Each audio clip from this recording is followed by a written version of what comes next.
How to remove account from Messenger. What's up everybody? Welcome to another tutorial. In today's video, I'm going to be showing you guys how you can easily remove any account from your Messenger app. But before we begin, make sure to head down below to give this video a quick thumbs up and also hit the subscribe button as well.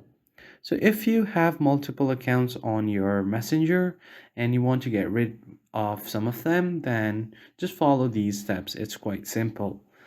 First thing first, you will have to open up your Messenger app, and once you get to your app, you can tap on the hamburger menu on the top left corner.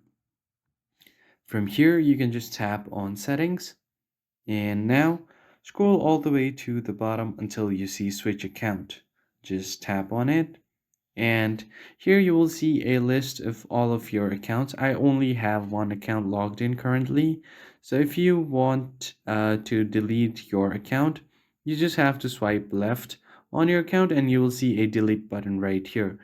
Because this is my only account, I'm not able to see, but you just have to swipe left and here you will see the delete account button. Just tap on it and your account will be deleted. If that doesn't work for you, then you can just directly swipe right on your screen, tap on this down arrow, and then just swipe left and delete like this. That's pretty much it. I hope this was helpful to you. I'll see you on the next one.